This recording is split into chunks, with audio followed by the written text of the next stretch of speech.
మన తండ్రి అయిన దేవునికి సమస్త మహిమ ఘనత ప్రభావములు కలుగునుగాక. మన ప్రభువును రక్షకుడునైన యేసుక్రీస్తు వారి అతి పరిశుద్ధమైన నామంలో ప్రియమైన దేవుని బిడ్డలందరికీ హృదయపూర్వకమైన ప్రేమ వందనములు తెలియజేసుకుంటున్నాను. దేవుని పరిశుద్ధ గ్రంథంలో నుండి నిర్గమకాండము 8వ అధ్యాయము 1వ వచనం నుండి 15వ వచనం వరకున్న వాక్య భాగాన్ని మనం ధ్యానం చేద్దాం.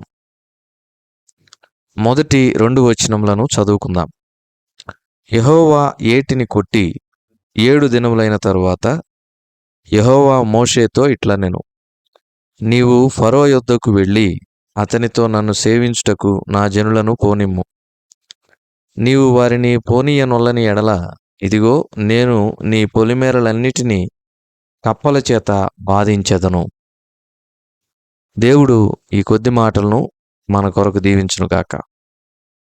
ప్రభునందు ప్రియమైన సహోదర సహోదరులారా, చదవబడిన ఈ వాక్య భాగాన్ని మనం గమనించినప్పుడు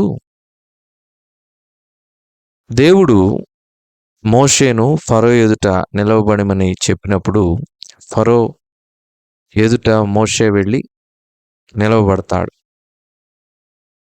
మోషే దేవుని పక్షం వహించి దేవుని ప్రజలైన ఇశ్రాయేలీలను ఆయనను సేవించటానికి అరణ్యంలోనికి 3 దినముల ప్రయాణమంత దూరమునకు పంపమని చెప్తాడు. అయితే ఫరో తన హృదయమును కఠినపరుచుకున్నవాడై ఇశ్రాయేలీలను పంపించక దేవునిని అమర్యాదపూర్వకంగా సంబోధిస్తాడు. ఇశ్రాయేలీలను మరింత శ్రమపరుస్తాడు. అయితే దేవుడు తన శక్తి ఫరోకు కనబరుచున్నట్లుగా ఫరో ఎదుట కొన్ని సూచక క్రియలను చేస్తారు. అందులో భాగంగా మోషే కర్ర నేల మీద పడేసినప్పుడు అది సర్పముగా మారుతుంది. ఐగుప్తీయుల యొక్క మంత్రజ్ఞులు విద్వాంసులు కూడా ఆ పని చేస్తారు. కానీ మోషే యొక్క సర్పము ఐగుప్తీయుల యొక్క సర్పములన్నిటినీ కూడా మృంగివేస్తుంది. మరలా మోషే ఆ సర్పమును పట్టుకున్నప్పుడు అది కర్ర అయిపోతుంది. దేవుడు తన శక్తిని కనబరుచున్నట్లుగా ఫరో ఎదుట ఈ సూచక క్రియ చేసిన ఫరో హృదయం మరింత కఠినమవుతుందే కానీ మరి ఇశ్రాయేలీలను దేవునిని సేవించటానికి ఫరో పంపడు. అప్పుడు దేవుడు ఐగుప్తీయుల మీదకి 10 తెగుళ్లను రప్పిస్తారు. ఆ 10 తెగుళ్లలో మొదటి తెగులు ఏంటంటే నీరు రక్తముగా మారుట. ప్రభునందు ప్రియమైన సహోదర సహోదరులారా, నీరు రక్తముగా మారడం అంటే ఏంటి? నీరు జీవనాధారం. వ్యవసాయానికి నీరు కావాలి, బట్టలను ఉతకటానికి నీరు కావాలి, మనిషి బ్రతకాలంటే నీరు త్రాగాలి, దేహం శుభ్రంగా ఉండాలంటే నీటితో కడుక్కోవాలి, ఇల్లు శుభ్రంగా ఉండాలంటే నీటితో కడగాలి. నీరు జీవనాధారం. ఇలాంటి నీరు రక్తముగా మార్చబడిందంటే ఇక నష్టం ఎలా ఉంటుందో ఒకసారి ఆలోచన చేయండి. ఏటిలోని నీరు రక్తముగా మారిపోయింది. ఐగుప్తీయులు ఆ ఏటిలో ఉన్నటువంటి చేపలను తినేటటువంటి వారు. ఇప్పుడు ఆ చేపలు తినడానికి వీలు లేదు. చేపలకు నీటిలోనే ఆక్సిజన్ లభిస్తుంది. మరి ఆ నీరు ఇప్పుడు రక్తంగా మారిపోయిందంటే వాటికి ఆక్సిజన్ లభించక ఆ చేపలన్నీ చచ్చిపోతాయి. అలాగే జరిగింది. చేపలు చచ్చిపోయినప్పుడు ఆ ఏరంతా భయంకరమైనటువంటి కంపు కొట్టింది. ఐగుప్తు దేశమంతా కూడా విపరీతమైనటువంటి కంపు. ఏటి నీళ్లు త్రాగడానికి లేదు, వాళ్ళు పంటలను పండించుకోవటానికి అవసరమైన నీరు కూడా లేదు. మరి వాళ్ళ దేహములను స్నానం చేసి శుభ్రం చేసుకోవటానికి నీరు లేదు. ఇలాంటి ఒక భయంకరమైనటువంటి గడ్డు పరిస్థితిని ఐగుప్తీయులు ఎదుర్కొన్నారు. ఈ తెగులు వచ్చినా కూడా ఫరో తన హృదయాన్ని మరింతగా కఠినపరుచుకున్నాడే గాని ఇశ్రాయేలీలను దేవునిని సేవించటానికి పంపించలేదు. ఎందుకు ఇలాంటి కఠినతరమైనటువంటి తెగులు ఐగుప్తీయుల మీదకి దేవుడు రప్పించాడు అంటే ఆయన యొక్క మహిమ ప్రభావము, ఆయన యొక్క శక్తి ఐగుప్తీయులు తెలుసుకోవాలని.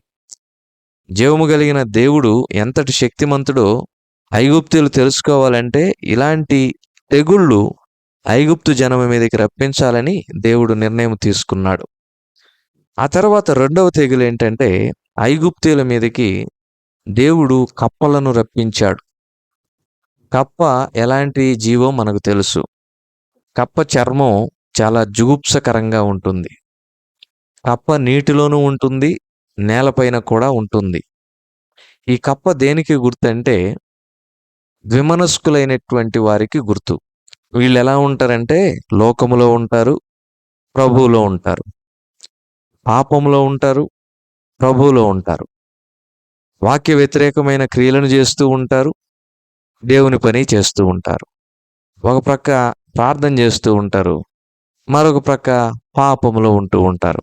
అంటే నులివెచ్చని స్థితి కలిగిన వాళ్ళు అన్నమాట. అటు నీళ్లలోనూ ఉంటారు, ఇటు పొడి నేలను కూడా ఉంటారు. ఇలాంటి వారికి ఈ కప్పలు గుర్తుగా ఉన్నాయి. ఇలాంటి కప్పలు ఐగుప్తు దేశాన్ని పాడు చేసినట్లుగా ఈ నులివెచ్చని స్థితి కలిగినటువంటి వారు ఎవరైతే ఉన్నారో వీరు దేవుని పనిని మరియు సంఘాన్ని పాడు చేస్తారు. వీరితో జాగ్రత్తగా ఉండాలి. అయితే ఈ సందర్భంలో ఉన్న కప్పలను గురించి మనం ధ్యానం చేద్దాం. ఈ కప్పలు ఏం చేసాయంటే ఐగుప్తులో ఉన్నటువంటి రాజు మొదలుకొని పేద వరకు, పాలకుడు మొదలుకొని సేవకుడు వరకు ప్రతి వాని ఇంటిలో ఈ కప్పలు చొచ్చి వారు ఆహారం తినకుండాను, వారు మనశ్శాంతిగా నిద్రపోకుండాను ఎంతో ఇబ్బందికి గురి చేశాయి. ఒకసారి ఆలోచన చేయండి. కప్ప ఉదాహరణకు మన దేహం మీద పడింది అనుకుందాం. ఆ కప్ప స్పర్శ తగిలినప్పుడు మనకెంత జుగుప్స కలుగుతుంది, ఎంత ఇబ్బందిగా మనం ఫీల్ అవుతాం ఒకసారి ఆలోచన చేయండి. మరి అలాంటిది పెద్ద పెద్ద కప్పలు, ఆ కప్పలు వచ్చి ఐగుప్తీయులు అన్నం వండుకునేటటువంటి వంటింట్లోకి దూరి వంటింట్లో ఉన్నటువంటి అన్నము, ఆహార పదార్థాలు ఉండేటటువంటి పాత్రల్లో పడుతూ ఉంటే వారు కడుపు నిండా అన్నం తినడానికి వీలుంటుందా? లేదు. వారు పిండి బిసికేటటువంటి తొట్లలోకి వచ్చి ఆ కప్పలు పడుతూ ఉన్నాయి. వారు ఆ పిండిని రొట్టిగా చేసుకొని, ఆ పిండ్లను రొట్టిగా చేసుకొని తినేటటువంటి అవకాశం ఉందా? లేదు. పోనీ మంచం మీదకి వెళ్ళి పడుకుందాము, మంచం మీదకి రావడం లేదు, విశ్రాంతి గది అంటే బెడ్రూమ్లోకి రావట్లేదు అనుకుంటే, బెడ్రూముల్లో మంచం మీద పడుకుంటే ఆ మంచాల మీద కూడా అవి వస్తూ ఉన్నాయి. రాజు లేదు, పేద లేదు, పాలకుడు లేదు, సైనికుడు లేదు, సేవకుడు లేదు. ఐగుప్తులో ప్రతి వాని ఇంట ఈ కప్పలు బీభత్సాన్ని సృష్టిస్తూ ఉన్నాయి. విశ్రాంతి తీసుకోవాలంటే విశ్రాంతి గదిలో ఉన్నాయి. ఆహారం వండుకొని కడుపు నిండా అన్నం తిందాము, ఆకలి తీర్చుకుందామంటే వంటగదిలోనికి వచ్చేస్తున్నాయి. సరే, ఈ పరిస్థితుల్లో ఇవి వచ్చి పైన పడుతూ ఉన్నాయి, దేహానికి చాలా జుగుప్సకరంగా ఉంటున్నాయని దేహాన్ని శుభ్రం చేసుకోవడానికి స్నానాల గదిలోనికి వెళితే అక్కడ కూడా కప్పలే. కుళాయిల మీద కప్పలు, బకెట్లలో కప్పలు, నీళ్లలో కప్పలు, ఎక్కడ చూసినా కప్పలు. రెండో విషయం ఏంటంటే ప్రభునందు ప్రియమైన వారలారా, కప్ప చర్మం మాత్రమే కాదు, కప్ప స్వరం ఒకసారి ఎలా ఉంటుందో ఆలోచన చేయండి. ఆ కప్ప స్వరం బహు కర్ణకఠోరంగా ఉంటుంది. రాత్రిళ్ళు ఎప్పుడైనా మనం చూచినప్పుడు సహజంగా వర్షాలు పడి ఆగిపోయిన తర్వాత ఈ కప్పలు అనేటివి భూమిలో ఉన్నటువంటి వేడిని తట్టుకోలేక ఆ చెట్లు పొదల్లో ఈ యొక్క మడుగుల్లో నుంచి బయటకు వచ్చేసి వర్షాకాలం సమయంలో అవి బెకబెకమని చెప్పి అరుస్తూ ఉంటాయి. ఆ సమయంలో వాటి యొక్క స్వరం మన చెవిలో పడుతూ ఉంటే మనకు నిద్ర పట్టదు. ఐగుప్తీయులు ఎంత వేదన అనుభవించి ఉంటారో ఒకసారి ఆలోచన చేయండి. ఐగుప్తీయుల స్థానంలో మనం ఉండి ఆలోచన చేద్దాం. మన వంటింట్లోకి ఒక్క కప్పు వచ్చిందనుకోండి, ఇక ఎంత గిలో చెప్పలేం. ఆ పాత్రలను శుభ్రం చేసి ఆ వంటింటిని కడిగి దాన్ని మరలా మనం ఒక క్రొత్తదిగా మార్చుకుంటే గాని అక్కడ అన్నం వండుకునే పరిస్థితి ఉండదు, అంత జుగుప్స. మరి మంచం మీదకి వచ్చి పడితే ఈ కప్పలకు ఉన్నటువంటి మరొక దురలవాటు ఏంటంటే అవి ఊరకే మూత్ర విసర్జన చేస్తూ ఉంటాయి. వాటికి ఎవరైనా తాకినా, వాటిని ఎవరైనా తగిలినా కూడా మూత్ర విసర్జన చేస్తూ ఉంటాయి అవి. ఇప్పుడు ఆ కప్పలు మంచాల మీదకి ఎక్కి అవి మూత్ర విసర్జన చేస్తూ ఉంటే, మంచాలు కంపు కొడుతూ ఉంటే వాళ్ళ పరిస్థితి ఎలా ఉంటుందండి? రాజుల ఇంట్లో ఇలాంటి కప్పలు బెకబెకమంటూ తిరుగుతూ గోల చేస్తూ ఉంటే, ఆ ఇంట్లో పరిస్థితులు ఎలా ఉండి ఉంటాయి? ఇటువంటి భయంకరమైనటువంటి తెగులు ఐగుప్తు దేశం మీదకి దేవుడు రప్పించాడు. అయితే ఫరో ఒక మాట అన్నాడు, "ఈ కప్పల బాధ మేము తట్టుకోలేకపోతున్నాము.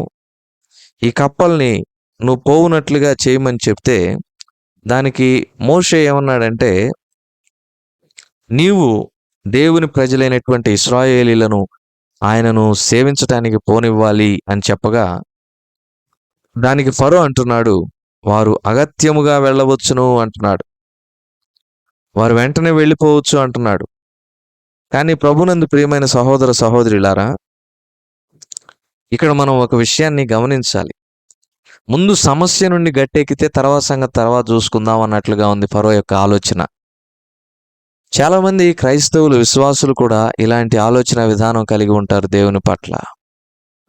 సమస్య వచ్చినప్పుడు, ఇబ్బంది వచ్చినప్పుడు, అయ్యా ఈ సమస్యను నీవు తీసేస్తే ఇక నేను ఎన్నటికీ ఈ పొరపాటు చేయను, ఇక నెన్నటికీ నీ మందిరమునకు రాకుండా ఉండను, ఇక నెన్నటికి నీ వాక్యాన్ని విడిచిపెట్టను, నీ వాక్యాన్ని హత్తుకొని జీవిస్తాను, ఎప్పటికీ నీ వాక్యాన్ని వదలను, నీ సన్నిధిని వదలను, నీకు ప్రార్థన చేయడం మానను, నిన్ను స్తుతించడం మానను, నేను మొక్కుకొనినటువంటి మొక్కుబడులను తప్పక చెల్లిస్తాను, ఏది కూడా నీకు తక్కువ చేయను ప్రభువా, ముందు నన్ను ఈ సమస్య నుండి గట్టెక్కించు అని చెప్పి అంటాం. అలా అన్న తర్వాత దేవుడు కనికరించి కృప చూపి మన మొర ఆలకించి మన దుస్థితిని బట్టి దీనస్థితిని బట్టి ఆయన కృప చూపి మనకు సహాయం చేసిన తర్వాత కొన్ని దినాలు బలంగానే ఉంటాం. ఆ తర్వాత దేవుడు చేసిన సాయాన్ని మర్చిపోతాం. ఇది మానవ స్వభావం. అందుకనే ఒక వ్యక్తి అన్నాడు, men gets forgets, God gives forgives అంట. మానవుడు పొందుకుంటాడు మర్చిపోతాడు. దేవుడు ఇస్తాడు క్షమిస్తాడు. నిజమే ప్రభునందు ప్రియమైన వారలారా, ఆయన నిజంగా దోషములను బట్టి చూడగా ఆయన ఎదుట ఎవడు నిలువబడగలడు? 130వ కీర్తన 3వ చరణంలో చూస్తాం కదా మాట. ఆయన దోషములను బాగుగా కనిపెట్టి చూచిన ఎడల, దేవా నీ ఎదుట ఎవడు నిలబడగలడు అని కీర్తనాకారుడైనటువంటి భక్తుడు వివరిస్తూ ఉన్నాడు. నిజమే, ఆయన ఇస్తూ ఉన్నాడు, క్షమిస్తూ ఉన్నాడు. మనం పుచ్చుకుంటున్నాం. ఆయన చేసిన మేళ్లను, ఆయన చేసిన అద్భుతములను మర్చిపోతూ ఉన్నాం. మనం కూడా ఫరో వంటి వారంగా ఉంటూ ఉన్నాం. నిజమా కాదా ఆలోచన చేద్దాం. దేవుడు మనకు ఎంత చేశాడు, ఎన్ని మేళ్లు చేశాడు, దేవుడు మనలను ఎంత ఆదరించాడు, ఏ స్థితిలో నుండి ఏ స్థితిలోనికి నడిపించాడు, ఎటువంటి కొలిమిలో నుండి కలిమిలోనికి తీసుకుని వచ్చాడు, ఎటువంటి కొరతలో నుండి సమృద్ధిలోనికి తీసుకుని వచ్చాడు. ఆ స్థితిని మనం జ్ఞాపకం ఉంచుకుంటూ ఉన్నామా? మనలో చాలామంది మర్చిపోతున్నాం కదా. ప్రభునందు ప్రియమైన సహోదరుడా సహోదరి, ఫరో కూడా అలాంటి వాడే. ఫరో, అయ్యా ఈ కప్పల్ని గనక పోనిస్తే నేను ఇశ్రాయేలీల్ని అగత్యంగా పంపిస్తానంటున్నాడు. కానీ ఆ కప్పలను పోవునట్లుగా మోషే చేసినప్పుడు మరలా ఫరో తన హృదయాన్ని కఠినపరుచుకొని ఇశ్రాయేలీలను పోనిస్తాను అని చెప్పినటువంటి మాటకు కట్టుబడక దాన్ని విస్మరించినట్లుగా నిర్గమకాండము 8వ అధ్యాయం 15వ వచనంలో మనం చూస్తున్నాం. మన జీవితంలో ఎన్ని పర్యాయములు ఇలాగ చేస్తూ ఉన్నామండి.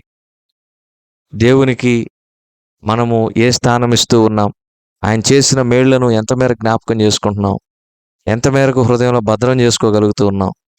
ఎంత మేరకు మనం గుర్తుపెట్టుకోగలుగుతూ ఉన్నాం? ఒకసారి ఆలోచన చేద్దాం ప్రభునందు ప్రియమైన సహోదరుడా సహోదరి. దయచేసి ఈ విషయాన్ని మనం గమనించాలి, మరి ధ్యానం చేయాలి, ఆలోచన చేయాలి. మనం కూడా ఫరో వంటి వారముగా ఈ లోకంలో జీవిస్తున్నామేమో. అలాగైతే వద్దు సుమా, అది చాలా తప్పు, చాలా భయంకరమైన విషయం. నేను వెంటనే పంపిస్తానంటున్నాడు, మరలా హృదయాన్ని కఠినపరుచుకుంటూ ఉన్నాడు. అలా చెప్పాడని దేవుడు ఊరుకోవడం లేదు. దాని తర్వాత మరొక తెగులు రాబోతూ ఉంది. ఇలాంటి పరిస్థితి వద్దు. దేవుని విషయంలో మనం కలిగి ఉన్న నిశ్చయత, మనం కలిగి ఉన్నటువంటి నిబద్ధత, మనం తీసుకున్నటువంటి తీర్మానం విషయంలో, మనం ఒప్పుకునేటువంటి ఒప్పుకోలు విషయంలో చాలా స్థిరులముగా కదలని వారముగా ఉందాం. దేవుడి కొద్ది మాటలను మన కొరకు దీవించును గాక. ప్రార్థన. కృపగలిగిన మా ప్రియ ప్రభువా, మీరు అనుగ్రహించిన వాక్యమునకై స్తోత్రాలు. విత్తబడిన వాక్యమును నీరు కట్టి ఫలింప చేయండి. మా ప్రియులను దీవించి ఈ దినమంతటి కొరకు మమ్మను సిద్ధపరచమని, అయ్యా ఎవరెవరు ఏ అక్కర్లో ఉన్నారో వారందరినీ యేసునామములో జ్ఞాపకం చేసుకోమని, ఆర్థిక ఇబ్బందుల్లో ఉన్నవారిని, ఆరోగ్య సమస్యలతో ఉన్నవారిని మీరు దర్శించి బలపరిచి ధైర్యంనిచ్చి నడిపించమని మా రక్షకుడైన యేసుక్రీస్తు వారి పరిశుద్ధమైన నామంలో ప్రార్థించి బ్రతిమిలాడి అడిగి వేడుకొంచున్నాము తండ్రి. ఆమెన్.